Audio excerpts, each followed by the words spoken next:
So, ladies and gentlemen, Greg is about to come on and just blow your mind in terms of what he's accomplished, his experience, the automation, delegation, team building. Oh my gosh, it's going to be epic. So make sure you stay tuned. Before that, I'm talking to you because you are becoming your greatest possible self, and I want to support you however I can. Whatever that looks like, whether it's training you to get ready to be a guest on the 12-hour marathon, or if you are ready to go and launch your message out to the world, would love to talk to you about that. If it's creating your own platform and making a huge impact with your audience, building your community, I would love to support you in that as well. And if there's anything else I can do, just let me know. Contact me, Chris at beyourgps.com. You can find me on facebook.com/th3burns. And you can also find me on Instagram at I am Millionaire Chris. I'm looking forward to hearing from you and growing together. Let's talk about the iTunes review of the week because holy moly, I love you. I love when you share about the breakthroughs that you have, what you're getting out of the show. It's a lot of fun for me to hear that stuff. So Jen Hudgens said, love this podcast. This podcast is so motivating. I love the caliber of guests and the energy Chris brings to the show each and every time. Yes, Jen, I love it. It's a lot of fun. Definitely. Thank you so much for the review. I appreciate you. And for you listening right now, go subscribe to the podcast. Make sure you subscribe. Make sure you get all the latest episodes and updates because we release a new episode every day and it's so powerful. Each of these guests, like Greg, who's about to come on, just blow your mind. They're awesome human beings and they're changing the world. And you definitely want to be connected with them. You want to know them. You want to have a conversation with them and see how they can support you on their journey. Okay. So thanks so much for tuning in. This is Becoming Your Greatest Possible Self.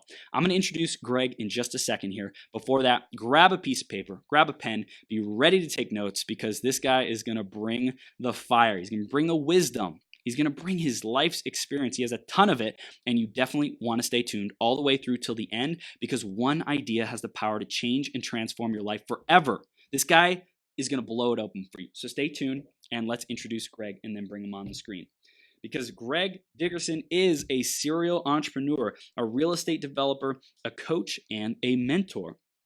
Over the past 20 years, he has bought, developed, and sold over $250 million in real estate, built and renovated hundreds of custom homes and commercial buildings, and started 12 different companies from the ground up.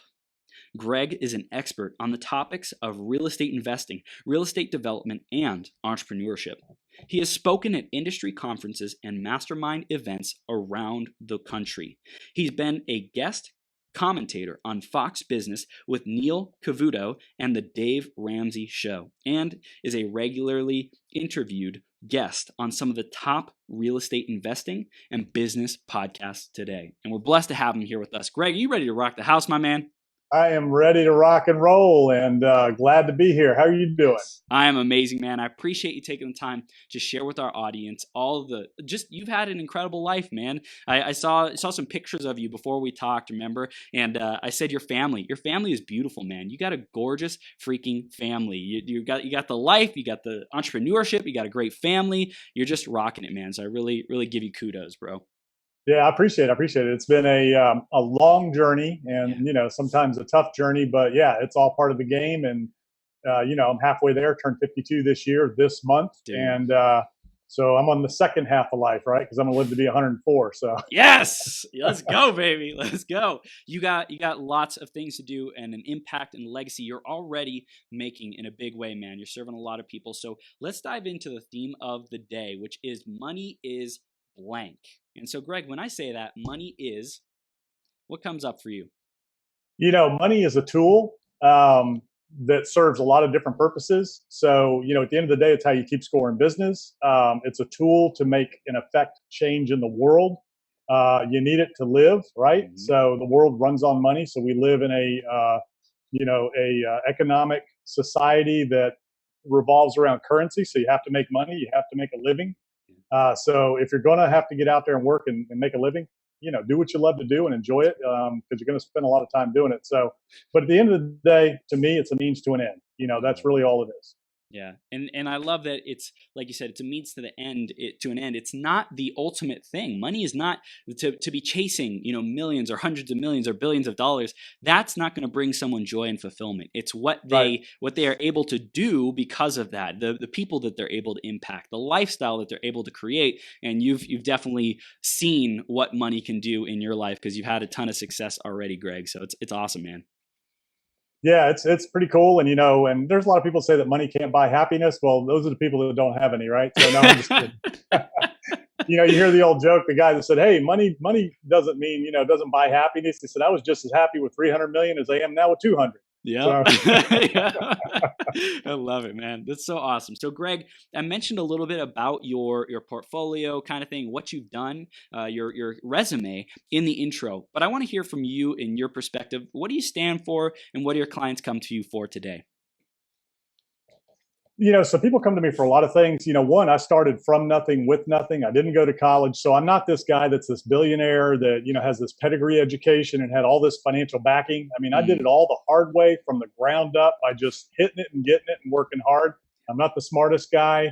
I'm not the most talented guy, but, you're not going to outwork me. Right. So mm, I come from a background of hard work, discipline, dedication, pouring into myself, educating myself. I didn't go to college, but I'm very self educated. yeah. And I spend every minute that I have educating and developing myself, even to this day. I'm a lifelong learner, I'm a seeker of wisdom.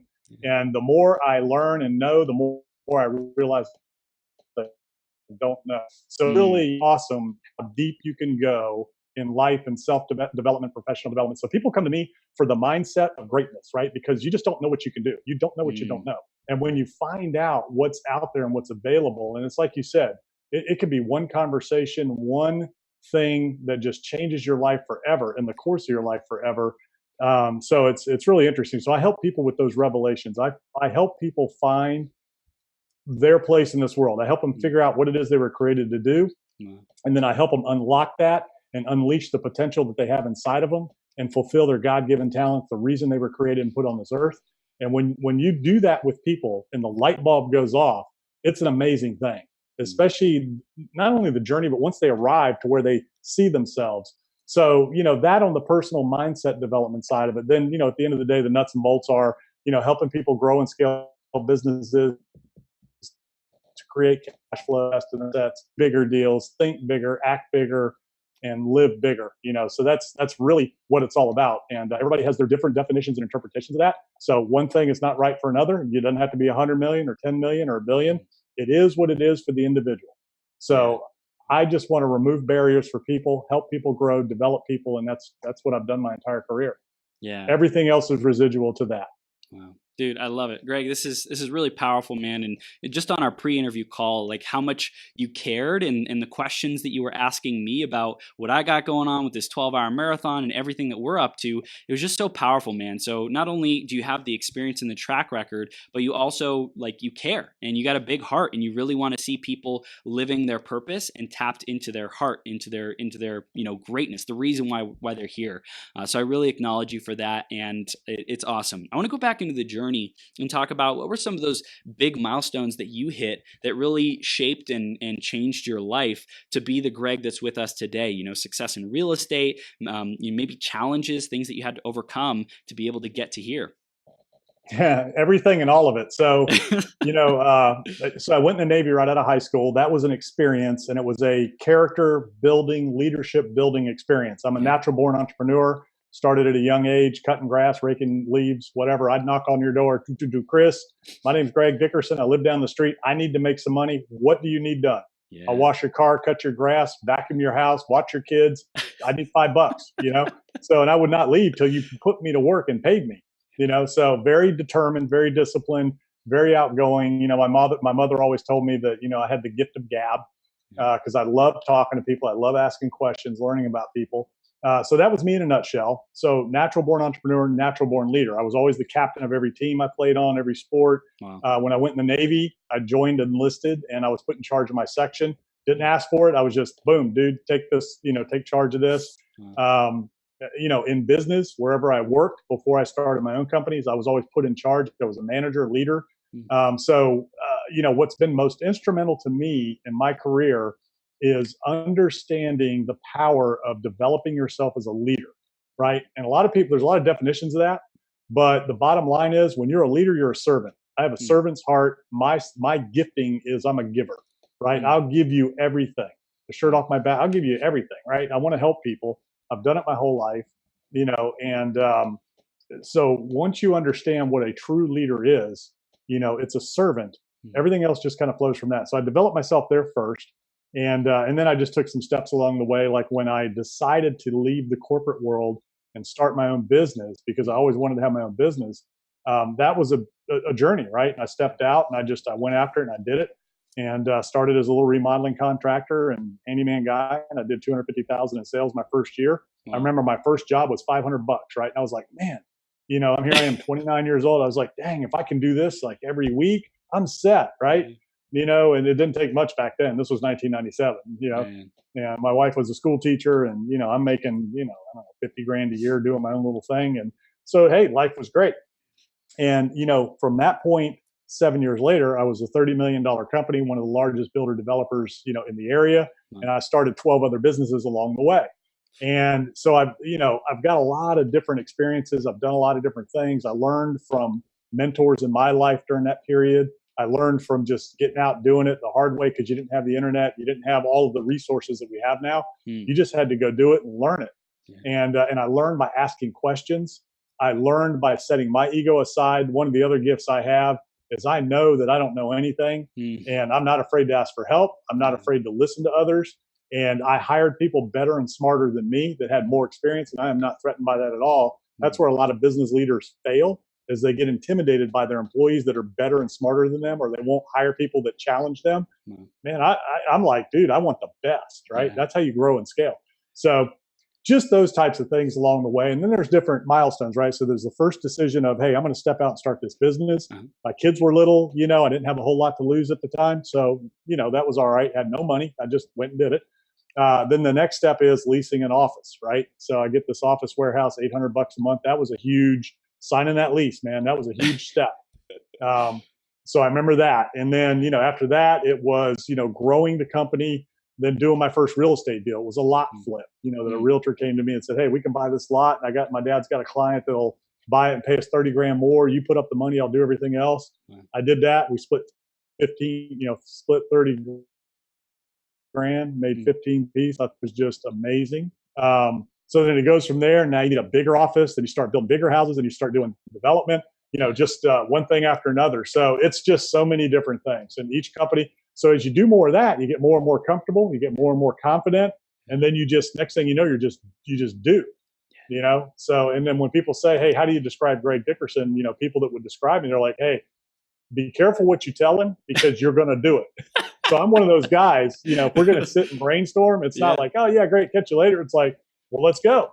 And the next day we're doing it, So anyways, dude, so that's me. I love it. And I love it's like you are so passionate about this, and you have so much to share that, like, I love how fast you talk. There's there's so much you want to get out. There's so much value that you want to contribute to our audience. I really, really appreciate that, Greg. And for everyone who's tuning in live or replay, podcast or Facebook Live, I want you to let's type in Greg, because Greg is bringing the freaking fire right now. Take a screenshot, put it on Instagram, put it on Facebook, tag me. I'll make sure we get it out. So Greg, this is great stuff, man. I want to stay in the journey a lot, because I think there's a lot of wisdom there.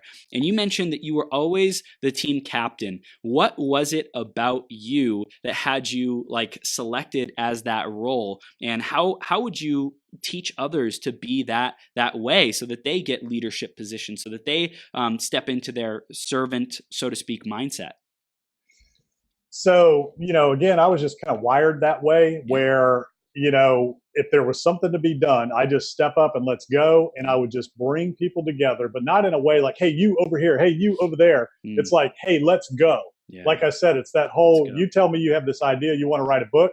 I'm like, all right, well, let's do it. Yeah. So I lead from the front.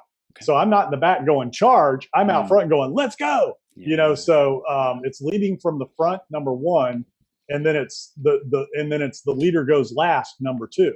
Right. So, everybody gets paid first. Everybody, you've heard the general eats last. Yep. So when there's a job to be done, I'm leading the charge on the job, and I'm not bossing people around, but I'm delegating in a way that it's like it's us and it's we and let's go versus I, me, you. It's us, we. So it's kind of like that. And I've just always been one of those guys that I walk in and I just take control. I just take charge, but not in a forceful way. It just happens. Yeah. So I've never really thought about it and studied it in terms of why. It's just kind of how it works, and it's just the way I was born. So what I had to learn how to do, because I am very high energy, as you can see, and when I was younger, I was a little less patient, so I had to really work on my patience, because I want it done now. Let's go, So there's a good side of that, and there can also be a downside to that as well. So I really had to work on myself in terms of that. I had to work on how to lead people, which means understanding people, what they're going through, what they're dealing with, where they come from, and helping them bring out the best in themselves. So if you're a servant, so you just take the back seat when it comes to those things. When you win, it's about the team. When you lose, it's about me. So it's just those things, that it just kind of works. And also, I'll tell you the other thing too, now that I think about it. So even going back as a young kid, I'm very good at understanding other people's strengths, weaknesses, talents, and abilities. So aces and places, that's what I use. You want your best people in the best place when the heat's on. Right. Cross training's okay. Restaurants, sports, this, that, and the other. Cross training a little bit's all right, but when it's prime time, when it's on and you got to perform, you want aces in places, right? You want Tom Brady behind the center throwing that football. Yep. You know what I mean? You want Babe Ruth at home plate when you're two outs, man on third, and you need a home run to win. Yep. Right. Now the other side of this is Babe Ruth also has the strikeout record, right? Yeah. Tom Brady was also passed up, in his early years. So anyways, it's understanding where to put people and how to use them the best based on their personalities, their abilities, and their skills. So that goes all the way back to sports as a kid, knowing who should play first, who should play short, who should be, out in the outfield. So I was the one that always organized and put the positions, so, a lot of times in sports, like I played a lot of pickup sports as a kid. So a lot of it was developed there. Everybody's just kind of, who wants to be quarterback? Everybody was like, Greg, not only because I could throw, but I'm going to say, okay, you're the receivers, you're at the center, you're over, and calling the plays, right? Calling the shots, because I knew who could do what. I knew who could run, I knew who could catch, and I could look at it with an unbiased view. Even if you were my best friend, dude, if you can't catch the ball, you're not playing receiver. Nope. You're going to block. You know what I mean? Yeah. So it's just, I don't know. It's just, so that's where a lot of it came from. That's I've never been asked that. Wow. That's awesome. I love it. So it's like really as a kid, you grew up with the resourcefulness skill of putting the right pieces in the right places, the aces in the spaces and places. I love that. That's awesome, man. So that was a skill and a strength for you. And then going into the early years of business for you, what is it that helped you succeed and accelerate your results the fastest? I'm sure the delegation, systems, automation was a big part of that. Knowing the right people. Tell us more about what helped you succeed, man. So just a can-do attitude, an unshakable, unbreakable mindset, positive mindset. I'm one of those guys, everything is possible. Not anything, everything. Right now, I'm not, obviously I'm not going to be a quarterback in the NFL. So within realistic, limitations of your ability, but generally everything possible, educate yourself. If you believe in yourself, if you believe in your team, and if you are prudent about what you do, you can do anything. I started with nothing. I have, when you look at my background as a kid and how I came up and all that, I shouldn't have been able to do anything, I just shouldn't have been. And I was a tough little kid, and I was the kid that had to get notes home from school every day because I was in trouble all the time, so super ADD, but at the same time I can focus. And so number one, it's that discipline and determination that, this is going to work. I won't quit. I won't give up. Failure is not an option. I will do whatever it takes, morally, legally, ethically, to get it done. And I will work 24 hours. I don't care what it takes. I'm going to work until it's done. So I have that kind of dedication, determination, and discipline. Yeah. I lost weight and quit smoking at the same time. I was 80 pounds heavier than I am. And, one time when I was 2004, and I was a lifelong smoker. I made up my mind. I'm going to quit smoking and lose weight. I'm not going to go the other way, right? That's usually what happens when people quit smoking. So I just have the ability to be able to, I'm just positively, I'm just optimistic, eternally optimistic, I guess you can call it, Yeah. but not unrealistic, right? Yeah. I'm not delusional, Mm. but I have a big vision. I have a big mind, and I believe everything is possible. I mean, I believe literally if you want to go do something, you can do it, and so, I mean, that's really it. But, developing myself as well and developing the skills of a leader, delegator, motivator, inspiring results out of others. That's what leadership really is. You don't command leadership. You don't order leadership. Leadership inspires results. You inspire people, you encourage people, you help people, you serve people. That's what leadership is. So, that's what it is. This is beautiful, man. And I hear that you see the world this way. And I'm sure it's been an evolutionary process, right? And what I love about you, Greg, is like you are the eternal optimist and seeing everything that's possible. And people being around you, just simply being around you. Like if someone is stuck in a limited way of thinking, or they're feeling overwhelmed or whatever, they have a like can't do attitude. Maybe it's temporary. Maybe it's something that's a little bit more long term. If it's long term, then they're going to self-select themselves out of your vicinity and your radius and your energy because they can't keep up with your can do and like do. But for the people who might have just a couple things that they get to work on, simply just being around you and saying, damn, Greg's this guy who's showing me it's possible. Like when you just be you, and of course all the growth and personal development and all the habits and all the behaviors and ways of being and tendencies and how you show up, your paradigm, that is like transferred over to people around you. And I think that's one of the most valuable things about you as a mentor, as a coach, as a leader, is that you just pass that on to the people around you. It's like contagious, man. Yeah, it's a lot of fun. I'm an encourager. And again, what tickles me more than anything else, so I've done a lot of things. I've done a lot of different real estate deals, commercial, residential, land development, just, all kinds of fun things, flip houses, build houses, whatever. And I've had a bunch of different companies, and I do equity capital, and I buy companies, I build companies, I do all that. People around me are like, man, you do so many things. What's your favorite thing? What do you love to do more than anything else? I mean, it's simple, build people. I'm an encourager. So everything I've done, it all comes back to people. You can't do any of that by yourself. Wow. So what you said there, for the people that are stuck, right? Yeah. At the end of the day, what I do is I believe for you until you believe for yourself. I'm not going to do it for you. Wow. I'm not going to make you do it. I'm not going to force you to do it. I'm going to believe for you because, if you're believable, right? So some people just, you can't help some people, right. but the ones that are, I will believe for you and take that step with you and hold your hand for the journey until you can walk on your own, and believe for you till you can believe for yourself. So I just love that. That to me is more fulfilling than anything else there is to when the light bulb finally goes off in somebody's mind where they're like, I can do this.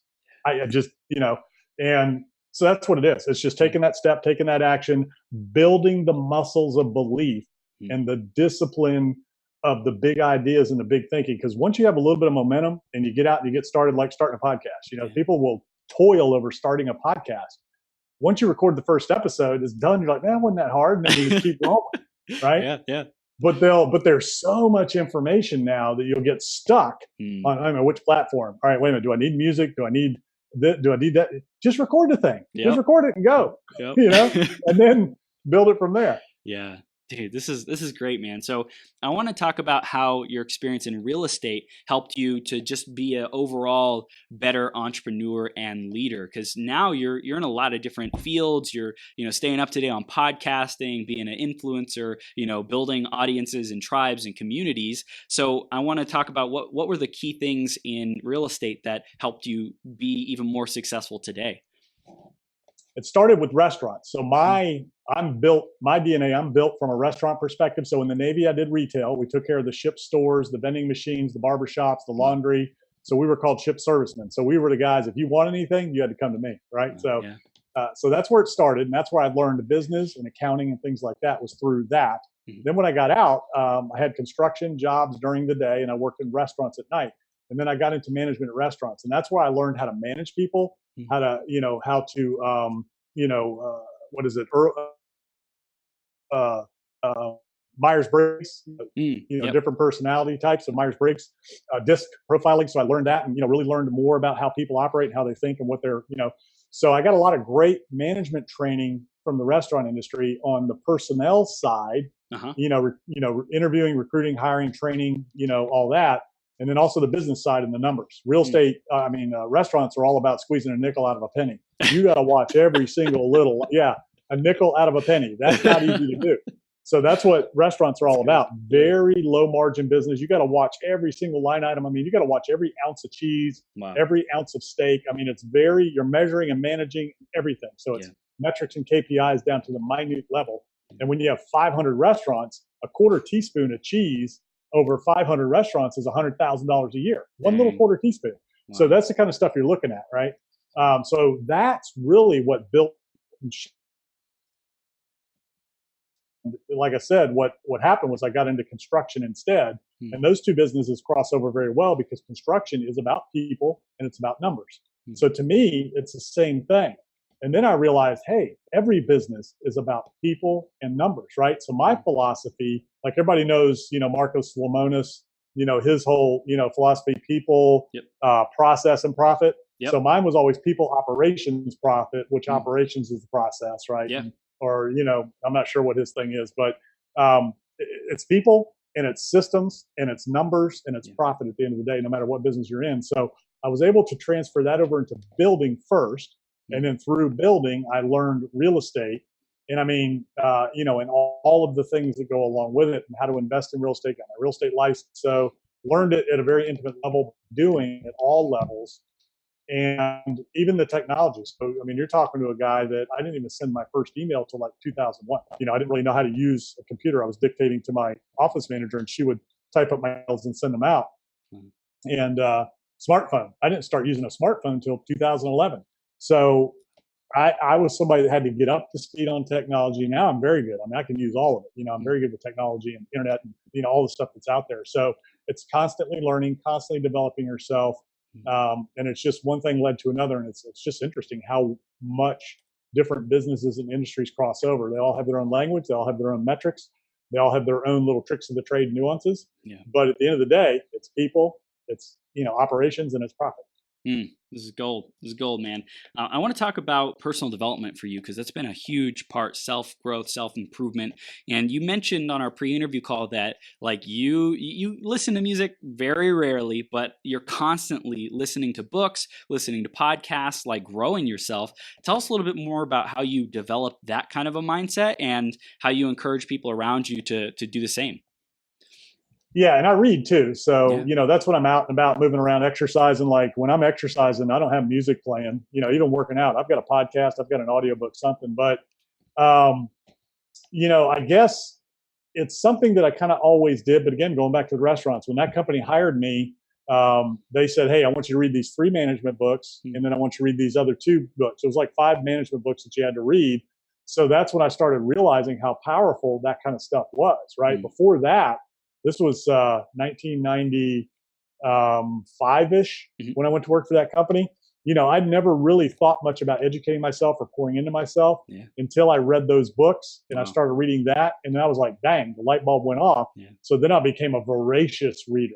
I became interested. I was a poor student, horrible student. I was young and cocky, thought I knew everything. So at that time, I wasn't interested in learning in the early years. It wasn't until I went to work for that restaurant company that they said, hey, you got to read these books. And when I saw how effective that was, and then I read these other books, I was like, dang. And, so I just started going from there and pouring into myself from there. And then the more you learn, the more you don't know, so it's just, you just keep going deeper and deeper and deeper. And so I just developed a discipline of self-development, professional development. And, just from that day on, I just didn't waste any time pouring useless content into my mind. Yeah. Because I'm telling you, everybody who's listening, you are not only, you've heard you are who you hang around, you are what you look at and think about and hear and read. Yeah. That's what you are. It's just not what you think about, because what you think about is what gets poured into your mind. Because you get those pictures, and there's so many things now to take your attention. You have to be deliberate about what you pour into your mind. Yeah. You're relentless, ferocious, tenacious, disciplined with like cutting out the distractions, eliminating those distractions. That is the key to massive impact, success, growth in any industry, anyone's life. Like if you can't do that stuff, you will be overtaken. Someone will be like swayed by the winds, so to speak, right? Like you can't control the Yeah. winds, but you can control your sail. And if you control that sail, like Jim Now, Rohn talks about, you know. so I'll tell you another big motivator for me, the main motivator. So once I learned what it could do for you in your career and in your business, the big takeaway for me was if I'm going to be a leader, if I'm going to lead people, and if I'm going to create a business and create jobs where somebody's livelihood is relying on me, I better be the best I can be. I better know as much as I can know to be able to help them, pour into them. I mean, if I'm going to influence people and they're going to listen to me, man, I better be doing everything I can to make sure I'm the best I can be and bring it. And this goes all the way back to, my kids. I coached every sport my kids ever played, right? As they were growing up, I'd never coached before. And there were some sports like soccer. I mean, soccer wasn't around as a kid. I didn't know anything about it. So I got books and tapes and I educated myself on soccer, and I took coaching clinics and I learned how to coach so I could be the best coach I could be for those kids. I took it serious and I said, hey, these kids and these kids' parents are relying on me to be the best possible coach I can be for their kids. And you know how I get, and the way it all starts is your daughter's like, Daddy, will you coach me on our team? Yeah. So I'm like, okay, but you know me, let's go. You want to do it? Let's do it. So I'm talking, I've spent, I don't know, probably, I bet you I spent over $1,000 on just coaching stuff, learning how to be a coach. So really for me, if you're going to be a fiduciary of somebody else's attention, you owe a responsibility to be the best you can be and to develop yourself so that you can help them be the best they can be. And if you're not doing that, you're not just letting yourself down, you're letting everybody else down that's relying on you. Husband, father, brother, sister, mother, daughter, son, leader, mentor, coach, employee, whatever it is. Everywhere we go, we lead somebody somewhere. Be the best leader you can be. Be the best you can be for them.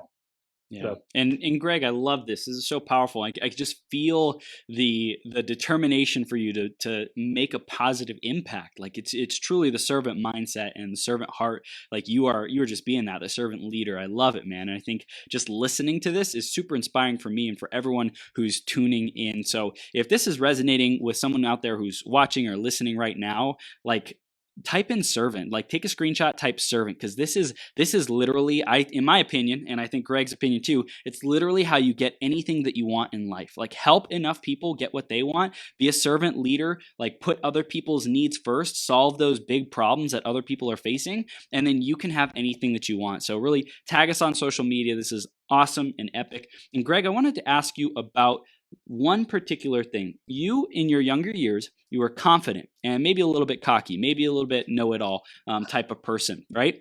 A lot of people on social media today, millennials, they call it the snowflake generation, which is there's not enough confidence, there's not enough pride, there's not enough like do it mentality. I'm curious, how do you balance the like kind of overbearing ego that wants to be in charge with the like servant mentality? Like if someone's really like forceful, how do you get them to like dial that back and be more of a servant leader and loving? And if someone's not confident enough, how do you bring them up to speed with that? So the lack of confidence is easier than the overconfident, right? Mm-hmm. So when you're like I was, and again, I was just full of big ideas. I wanted to take on the world, tackle the world. Nothing was going to stop me. So that was a lot of it. I just wanted to go out there and just take on the world and start my own business and just do that, right? And I don't want to make it sound like nobody could reach me. I mean, I did listen to people. I had people that taught me, and I listened to people. There are some people you just can't reach. They're just not going to listen to you. They're narcissistic. The ego has ruined more business deals than anything else. So when I say I was young and cocky, it's just that I wanted results and I wanted it now, right? I just didn't understand. I wasn't patient. I didn't look from the standpoint so much of a servant in the early days more than I was just trying to get stuff done. Right. And I didn't take time to understand why you would be doing or not doing what you're doing or not doing, right? So that changes as you get older. You get wiser. You get a little bit more tame, and hopefully, less intense. Yeah. So if you've got somebody who's just really strong-willed, then you really gotta you got to tell them, look, man, you've got a very strong personality. I was just like you. You got two choices. You can keep beating your head against the wall until you finally knock yourself down and realize, dang, this ain't working. Right. Which was me. I finally realized I got to change. Right. Because it's just no fun just rolling over people to get where you need to go. And not because of, I didn't think I was being mean or malicious. I'm just like, man, we got work to do. We don't have time. Let's get it right. Yeah. That kind of thing. Wow. And so there's a difference between that and just, so it's helping that person understand, look, you just don't know what you don't know. There's a big world out there, and you got two ways to go, right? You can just keep banging your head against the wall, or you can get on board with the program and let's roll. And you got to humble yourself. And, so some people are okay with that conversation and some aren't. And it's like, look, come back to me when you are. Yeah. I mean, that's all you can do. Some people just got to say, look, go do your thing. When you're ready, you'll come, right? Yeah. So on the other side, what you have a lot of is the way parenting has changed, right? So there's so much of an enabling of children these days where parents are doing everything for the kids. The kids never have to do anything for themselves. It's little things like chores. Do you know how powerful chores are? Make your bed, put your dishes in the dishwasher when you're done. I'm not saying slaves, I grew up, man, I had to do it all. But just give them some responsibilities, give them some tasks, and hold them accountable and make them accountable for it. Taking out the trash, just stuff like that. Parents don't want to do that now. They call it, I don't want to stifle their personality. I don't want to stifle their development. I want to just let them run and be annoying in a restaurant. No, teach the kids some stinking manners.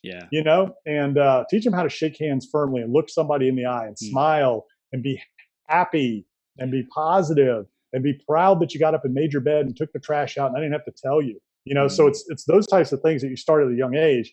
And it is different. So with social media today, I cannot imagine being a young person coming up in that world. It's got to be awful because they're seeing everything that they want to be and they don't think they can be. And everybody else looks, and even for adults, everybody else looks like their life is so much better and they're doing so much more. And people would just get really hung up in that, And if you just, again, go back to the servant thing, if you just can be happy for other people and say, oh man, they look awesome. Look what they're doing. Man, that's great. And just focus on your own thing, but that's a very hard thing to do. So young people building self-esteem is a little bit different. It's that coming alongside of them, believing for them until they can believe for themselves and helping them understand where that comes from. Look, your mom and dad, have enabled you. You got to stand up and do your own thing. Yeah. And then you give them things to do on their own and you let them fail and you let them move forward and you let them realize, hey, and that's really the big thing is parents don't let their kids fail. And, not everybody, but that's what happens that's what creates snowflakes. It's parents' unwillingness to let their, and it comes from a place of love, but they're doing damage. Yeah. Yeah. Great. I got a saying, you can raise them now or you can raise them later, but you're going to raise them.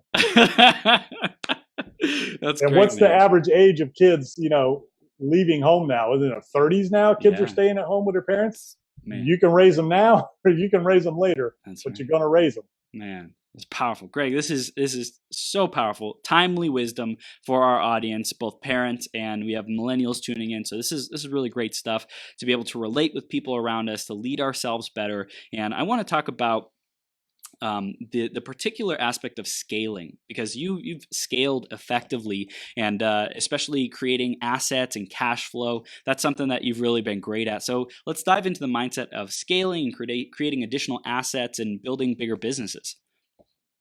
So scaling a business is all about, number one, so there's a couple ways to scale a business and every business has its limitations. So in certain businesses, scaling is acquiring other companies. It's easier just to go buy another company that's complementary to what you're doing. Right. Scale that way. Scaling can be done by market share and increasing your internal team. So, in order to scale your existing organization, you have to become a leader, delegator, motivator, put systems in place so that it runs on autopilot. Not that you don't have to be there. Like there's this whole mindset, I only want to put 4 hours or 10 hours a weekend. Right. You ain't going to scale putting 10 hours a weekend. If you want to grow your business, you got to be involved. You got to be there and you got to grow it. Yeah. But then once you get to a point, you can put it on autopilot. You don't have to be day to day in it, but you got to look at it every day, right? You got to pay attention. So scaling is all about systems. It's all about people, operations, profit. So it's the right people in the right place with the right systems and keeping an eye on profitability at the end of the day. And there's two ways to scale a business if you're starting out. So one is, you hire somebody to teach you, Mhm. or, well, there's more than two ways. You hire somebody to teach you, which is what I did. So I hired, when I started my building company, I'd never built a house. I went and hired the best people from the best company in the area that was the biggest builder. I hired a couple of their best people to come work for me and help me build my company. Mhm. So you go out and you find champions and you coach them to success. If you want to Yeah. win the Super Bowl and you're building a football team, who are you going to go after? You're going to go, let's assume there's no salary cap, right? You're going to go after the best people you can get, Yeah. no matter what it costs, right? Right. So that's what I've done in my business is I've found great operators and then I surrounded them with great people, but I put them in a position to make decisions, to fail, to win, to lose, to make decisions and grow and learn. And then I supported them and I guided them and I gave them the ability to make decisions and grow. So that's how you do it internally. And, if you're already an existing business and you're established and you're like, man, we've maxed out, then you go buy other companies. So that's how you expand. So they're either the same industry and you consolidate, a fragmented market, or they can be complementary. And like for me, I was a builder developer. So I started and bought businesses that were complementary to what I was doing. So I was in, 12 different industries, but they were all related to the real estate construction industry. I had 12 different businesses, but they were all related to that industry. And so they were very complementary. Restaurants, same kind of thing. So restaurants, you scale by market share and geography. So you expand out and you have to scale your team internally to handle the exterior scale geographically, right? Mm-hmm. So that's another way to do it. And then in real estate deals, you just go bigger. So the way you scale is bigger deals, right? So you start with a deal, it's the old, monopoly, greenhouses for red hotels. Yeah. I mean, it's really in real estate, that's what it is. So you do one deal to generate and build your cash so you can do bigger deals. And once you get the big deal, then you do more bigger deals. And, so it just kind of grows that way. And then again, even in real estate, you can consolidate industries. So if you want to scale a multifamily business and you're at 500 million or whatever, then you can either go out and try to find properties, or you can say, hey man, who else has $100 million portfolio or a $200 million portfolio, and you buy them. So scale can take a number of things on, but at the end of the day, you got to have the right people in the right places, and you got to let them do their job. The last thing you want to do, and this is where a lot of business owners make mistakes, is they hire champions and then they hold them back, right? If you've got a thoroughbred, you don't leave him locked in the stall. You let him on the track and you let him run. Yeah. So take your thoroughbreds, take your aces, take your Tom Brady's, let them do what they were created to do, and help them get better at what they are doing by encouraging them, supporting them, and letting them fail, letting them make mistakes, letting them win. So that's how you do it. I'm curious, did you see any pattern over the course of the businesses that you've worked with and scaling businesses? Did you see a particular range that's more difficult or takes more time than others, like from 0 to 6 figures, from six figures to 7 figures, from 7 figures and beyond? Did you notice any patterns or places where people get hung up or anything like that? No, that's industry specific. So it depends on whether you are high volume, low ticket, or big ticket, lower volume. Right. So it just really depends on the business you're in. And the whole 6-figure, 7-figure thing. So what are we talking about? Sales, net profit, growth, you know what I mean? So there's a lot of different ways to measure 6 or 7 figures. Right. So, at the end of the day, it just depends on what business you're in and what metric. If you're a real estate agent, yeah, there's a big mindset shift to go from $100,000 of gross commission income to $1 million, right? So there's a lot of things that have to take place there. Right. If you're a building company, so most small custom builders are at a $5 million a year level. So there's a big change that needs to take place within you mentally and structurally and within your organization to get from 5 to 50, and then there's a big change that needs, to get from 50 to 100. Property is easier, right? Because you're just talking about values of assets. So that's pretty easy. You buy a $200,000 property, then next thing you know, it's 4, next thing you know, it's $1 million, then it's so that's a little easier to do. But in a business, like a restaurant, you can only grow your sales within an existing restaurant so much. So you have to open more. Yeah. So that requires, people, systems, and, capital. So in a lot of businesses are tied to the, I don't want to say you're limited because there are no limitations, but your growth and scalability is tied to your ability to raise capital. So if you don't know how to do that, that will hold you back. So, but that's not as hard as everybody thinks. Raising capital is really not difficult. So you can do that to grow your business or buy other businesses. So it really is dependent on the industry. But no, it's equal. It's Mm. all equal. And I mean, and it's the same for the guy that's going from 100 million to 500 million, so those are my mentors, guys that are at that level. Yeah. And, real estate developers and stuff, that's the kind of people that have taught me in my career. And I've asked them the same questions along their journey. And actually it's more difficult, I think, to crack that first, $1 million, multi-million dollar level than it is to get to the next levels. But at the end of the day, and this is a big takeaway for everybody, the hardest thing to do is keep it. Any fool can make $1 million, but it takes a genius to keep it. So whatever your goal is, 1, 3, 5, 10, focus on hanging on to it as you make it, and that's the tricky part. Making it to number one, almost anybody can be number one for a while. Staying there, staying on top. That's the hard part. Yeah. What have you seen as some of the secrets or tips, the things that you've learned to be able to keep the wealth instead of, constantly letting it go or spending it on things or just not staying at that position? Taking a chunk and setting aside and protecting it, not risking it, and not blowing it, and utilizing your current income to pay for your lifestyle. So other assets, so again, you build businesses to generate cash flow to invest in assets that pay for your lifestyle. Yeah. So at the end of the day, you want to make sure you're operating within your budget. And that's a hard thing to do if you've got companies or businesses that are producing cash flow. Some people say, well, I've worked hard, I deserve this. And I've fallen into that before, with different things. Yeah. And, that'll just create pressure. So you want to take care of yourself and your necessities first. Take care of any of your, profitable debts, right? Credit cards, cars, things like that. Take care of the little debt that's not good, the bad debt first. Good debt is real estate, right? Or debt that produces income. Companies or real estate that's generating income. That's good debt. Leveraged debt. But just the consumer debt is the stuff you don't want to have. Right. So you want to take care of that first. You want to get a nest egg in the bank that I could stop everything I'm doing right now. If I got whatever happened and I just can't work, I'm gonna be okay. My family's gonna be okay. So whatever that number is, fix on that number, get that in the bank, set it aside, and don't touch it. And then go do everything else you can with what you're creating, off of your businesses, and let them and your assets pay for the luxuries and necessities in life. And that's another big problem for the younger generation. And it's kids that 5 to 10 all the way up to the 20s. Is that delayed gratification, patience? Everybody wants it now. The younger generation, the snowflake generation. I mean, that's another big issue. Is we're in the world of instant everything, right?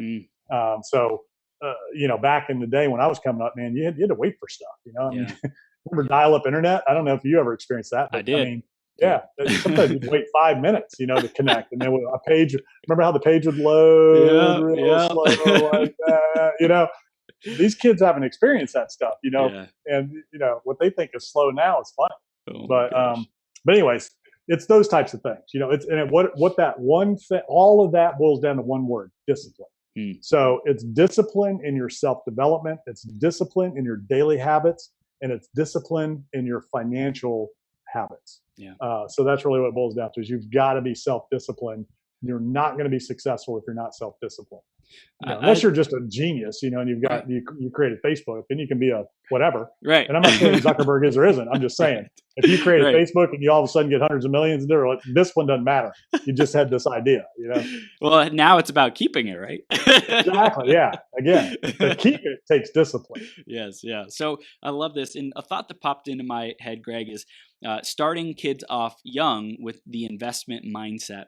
And so what popped in my mind is saying, okay, if I teach a young kid, let's say 4, 5, 6 years old, super early about money and about the discipline of saving money, I'm curious because after, let's say 10 years, 15 years, they would have a sizable amount of income. And I'm wondering if that would lead to some sort of entitlement that they never had, like hardship. They had the discipline from the beginning, but they never had to go without money. What are your thoughts if you would, this is just hypothetical, if you would take away the money and say, okay, so you have this in reserve. This is like your savings. You get it in 5 years. Go start all over again from nothing.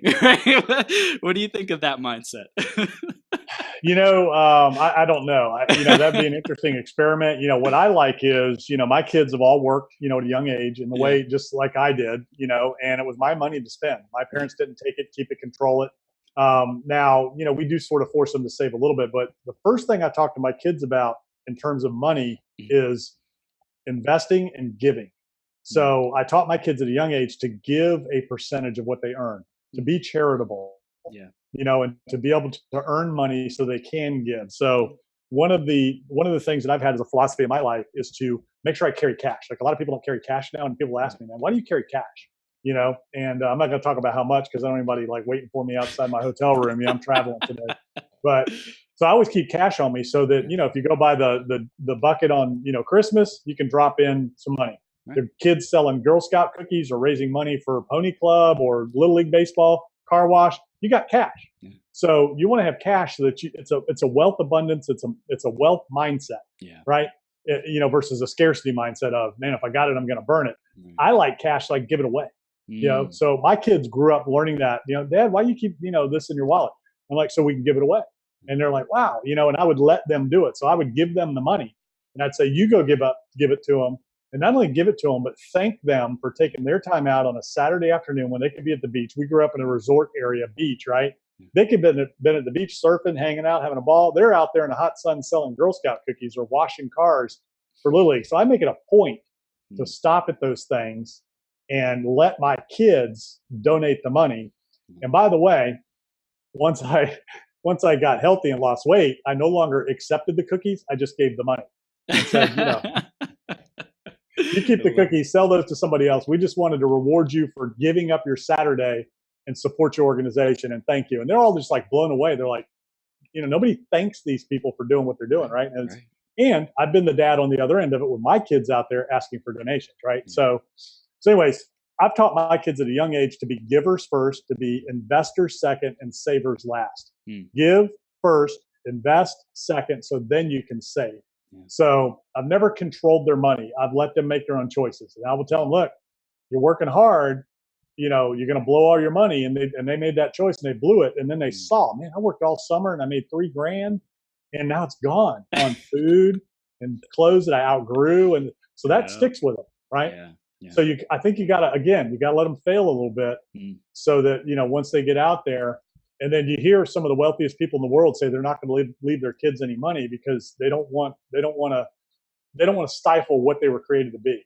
So if you're given this huge thing, it may stop you from actually becoming what you're supposed to become and what you were put on this earth to do. So I think it's very wise.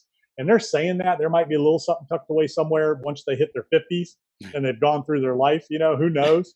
But, but at the same token, when you go through things in life, if somebody's giving you something, it may keep you from, doing what you were created to do and taking a path that you should be taking. But at the same token, it could help you go in a different direction too. So it's, who knows? Yeah. Everybody has their own journey. And if you have faith, then you just got to believe you're on the right path. You're doing your own thing. And, and you just got to tap into that.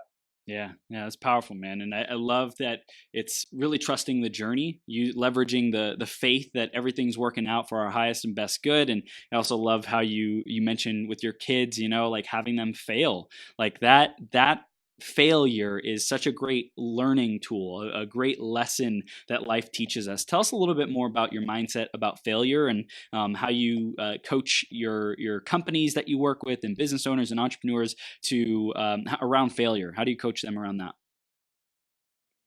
So, number one, I look at problems as opportunities. So there are no problems. It's all opportunities, right? We solve problems. We make things happen. We get things done. That's what you do as an entrepreneur, a leader, in business. You're a problem solver. So when you look at that, you're solving problems. Businesses don't always work out, right? Businesses have a high failure rate. So every business you get into isn't always going to work. And I've had businesses that did better than others.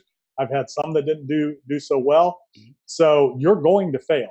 Whether your company ultimately fails, you're going to fail at something somewhere along the line. So it's just part of the journey.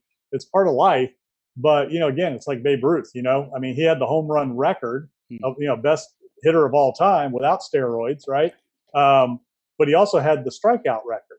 Nobody talks about that. You've heard the stories of Tom Brady and his struggles and, getting, wasn't even first pick and, all of that stuff. And Michael Jordan getting turned over and passed down and, all of that stuff. So all of us have had our struggles. We've had our failures. It's just part of the game. Yeah. So it's not who you are. It doesn't define you because you messed up and you made mistakes. And that's where a lot of people get hung up. is they'll make a mistake and they'll think, oh my God, that, I can't do, I'm a failure. I'm a loser, I'm a quitter, I'm whatever. And that's the story that they keep telling themselves instead of understanding, well, that was an event. I just didn't do the right thing. I didn't take the right steps. I did stuff wrong and learn from it so that you're 10 times better on the other side. And that's what happens. The bigger you failed, the bigger you're going to return on the other side if you understand and take the lessons from it and learn from it and then move forward. So it's all part of the journey, and some are harder to swallow than others, especially if other people are affected by it, jobs or whatever, so that's always tough. But it's just part of business. If you're going to be an entrepreneur and you're going to go into business, venture capitalists, right? 30% of all the deals they look at work, 70% don't. So they know that going into it, but it's risk reward, right? So if you're going to step out and you're going to be an entrepreneur, you're going to have some failures. But guess what? You're going to have some failures in any job, right? You're going to have failures in anything you do in life. And it's just all part of the journey. And you just keep your head up and you just keep on marching. You're like, man, okay, now I know what not to do. Let me tell you, there's two things that are very important in life and in business, and extremely valuable, especially when it comes to wisdom. Knowing what to do, right, is obviously extremely valuable and important. The most important thing is knowing what not to do. That's the most important thing. It's not knowing what to do. It's not who you know. It's what not to do and who to stay away from. Those are very important. Wow. Greg, this is so powerful, man. This has been an incredible interview. I want to tell people how they can stay connected with you. What are the next steps that they can do to continue their journey and keep growing with you, man? Yeah. So I've got podcast, YouTube going on, but my website, gregdickerson.com, everything is there. My Instagram, YouTube, Facebook, podcast, all that's there. So I create content on a regular basis, on a daily basis, and it gets sent out to all those mediums. So wherever people get their content, they can consume it. And it's all, I'm not pitching anything, selling anything. It's all just me giving all of the wisdom, all of the things that I've learned over my 30 years in business on different levels. Some of it's mindset, some of it's business, some of it's real estate, some of it's very technical, some of it's very broad. So it's just a lot of different things. And it's kind of fun because, I'm just putting stuff out there and, different people hear different things and they resonate. And, this will become part of the content library and, that type of thing. So I'm just sharing what I do. I mean, I do coach and mentor people, but that's all just there for people to consume. There's no pitching, there's no selling, there's no nothing. It's just me doing what we're doing right now, giving away what I've learned, good and bad, through, hard knocks, self-taught, learning the hard way by doing over the past 30 years of my life. And, I joined the Navy in 1985. So how many years ago was that? And that's when I started my journey. And I worked before that, but really my career started in 1985. So I don't know how many years that is. This is powerful. Greg, you're a freaking powerhouse. They go to gregdickerson.com. That's GregDickerson.com. And they can find you on Facebook, Greg Dickerson, and check out your podcast, all kinds of great stuff you got going on, sharing your wisdom, man. It's freaking powerful. We've loved this interview, Greg, and we're going to wrap it up with the final minute to win it. And this is basically, just a heartfelt message of encouragement that you want to leave our audience with. Someone out there needs to hear it. About their entrepreneurial journey, about scaling, automating, whatever you want to really drive home. Let's bring it home, man. Yeah. So I guess what I would tell everybody is, if I can do it, you can do it. I'm not the smartest, brightest, most talented guy in the world. I just worked hard. I poured into myself. I educated myself. So no matter where you are, no matter what you're doing, no matter how scared you feel, no matter who's telling you you can't, no matter who's telling you you won't, no matter what happened to you before, I don't care. Today is the new day. Start right now. After you hang up, whenever you turn this thing off, go take action on something and move your goal forward. I don't care how small it is, whatever it is you want to do, start something small, create something new every single day that wasn't there yesterday, and just get out there and make it happen. If you don't believe in yourself, I believe in you right now. Until you believe in yourself, I will journey with you. Just do it. Just get out there, believe, understand that it doesn't matter where you come from, what you've done, how many failures you've had. You can start right now today and make it happen. Just get started. Amen. Greg, you are the freaking man. I appreciate you being here, dude. Really looking forward to what we can create moving forward and just making a big impact on this world. You're an awesome human being. Thank you for being here, Greg. Yeah. Thank you. I appreciate you having me and I enjoyed it, man. I hope everybody got some good takeaways here today. Definitely, man. Definitely. I appreciate you. We'll see you soon. Okay. All right, Chris. Take care. All right. Take care.